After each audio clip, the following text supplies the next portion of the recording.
hendaknya atas pihak lain ya. Jadi pihak-pihak lain gitu. Selanjutnya sumber-sumber kekuasaan, mari kita lihat.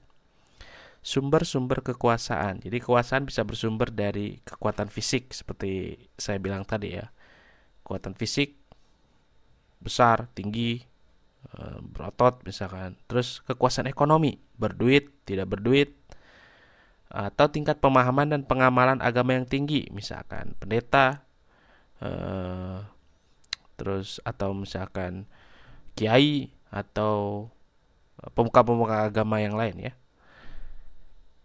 Ada juga sumber kekuasaan itu berasal dari kelebihan orang.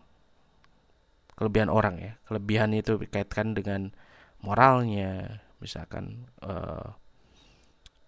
ada juga yang terkait dengan misalkan semangatnya, sense of public service, skillnya, keterampilannya dan lain sebagainya. Jadi kekuasaan ini tidak harus menjadi kaitannya misalkan apakah dia menjadi raja, presiden misalkan atau misalkan yang lain-lain, tapi juga ketika orang punya kelebihan dan kelebihan tersebut dianggap menjadi sebuah nilai gitu ya, sebuah nilai yang tidak dimiliki oleh orang lain, maka orang lain akan hormat gitu ya, gitu.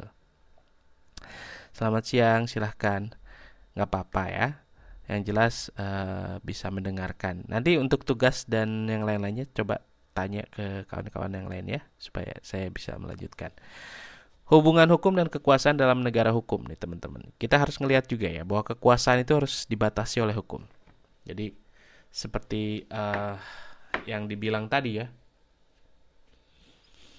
seperti yang dibilang tadi bahwa um, ketika kekuasaan tanpa hukum akan menjadi sewenang-wenang. Jadi harus batas-batasnya itu harus jelas sekali ya. Jadi supaya juga menghindari banyak penafsiran ataupun multitafsir istilah dalam hukum ya. Jangan sampai terjadi multitafsir dalam setiap putusan-putusan sehingga semua orang tidak bersepakat gitu ya. Jadi tidak tiap-tiap orang ini beda-beda pendapat. Jadi itu harus dihindarkan ya. Terus juga ada rumusan atau batasan yang tidak jelas mengenai kewenangan akan mengakibatkan adanya kecenderungan penyalahgunaan kewenangan. Jadi teman-teman bisa menilai sendiri lah ya. Seperti sekarang misalkan apakah ada uh, penyalahgunaan kewenangan misalkan. Terus batasan kewenangan, jadi pemegang kekuasaan harus dituangkan dalam satu peraturan perundang-undangan. Makanya ada yang namanya rancangan undang-undang RUU yang diusulkan misalkan oleh pemerintah disahkan oleh DPR gitu ya. Terus yang dilaksanakan oleh badan-badan yang memang harus melaksanakan hasil-hasil dari produk-produk hukum tersebut. Terus selanjutnya, rakyat melalui wakil-wakil dapat melakukan pengawasan terhadap kinerja dari pemegang kekuasaan. Teman-teman sebagai masyarakat atau juga sebagai mahasiswa bisa melakukan pengawasan-pengawasan terhadap aturan-aturan apapun itu. Itu dijamin dalam undang-undang ya.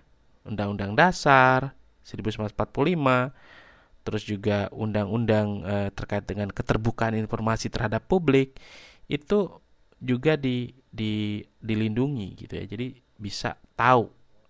Tapi batasan-batasan informasi yang kaitannya bisa dibuka untuk publik juga harus dipahami juga.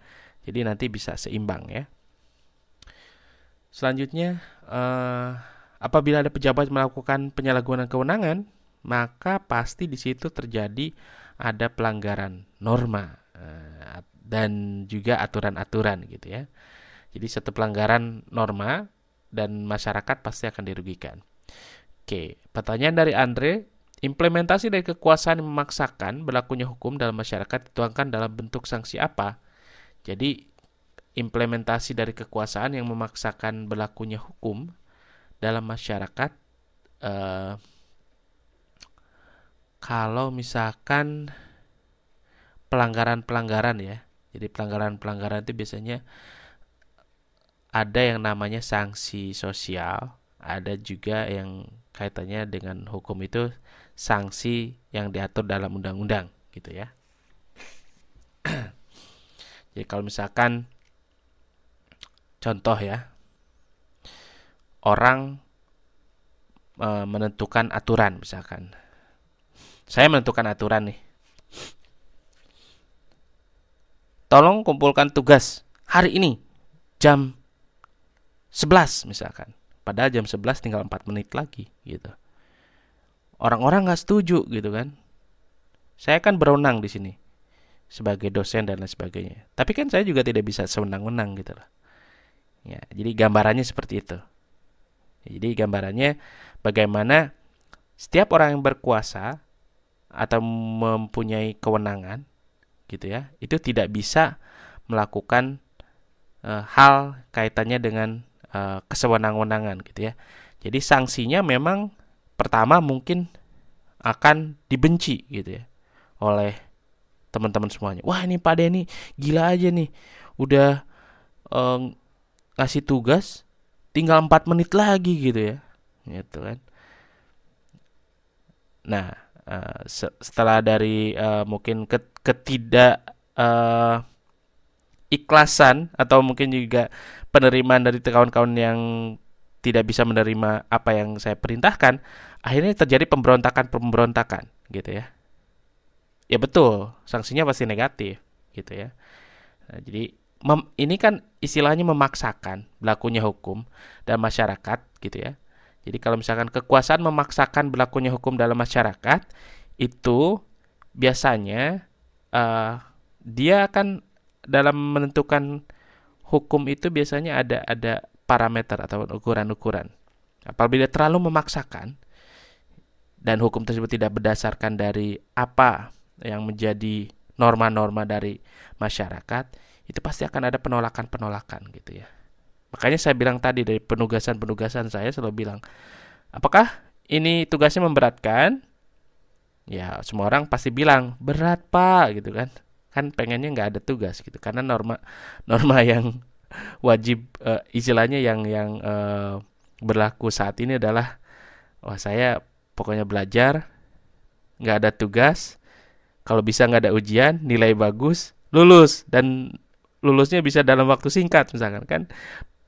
Norma yang berlaku common sense ataupun pikiran yang biasa berlaku di orang-orang kan seperti itu ya kalau kuliah gitu ya. Tapi yang namanya kuliah kan ada proses. Nah, proses-proses itu ada peraturan. Peraturan-peraturan itu adalah hukum gitu ya. Jadi sama saja dengan kehidupan manusia yang ada di bumi ini ataupun di sebuah negara gitu ya, bahwa hukum itu mempunyai sesuatu yang sifatnya memaksa gitu ya. Jadi kekuasaan atau pihak yang berkuasa itu berwenang untuk menetapkan, tapi hukum itu sendiri berdasarkan dari masyarakat gitu. Entah itu dari norma, entah itu dari peninggalan-peninggalan hukum-hukum sebelumnya dan lain sebagainya gitu ya.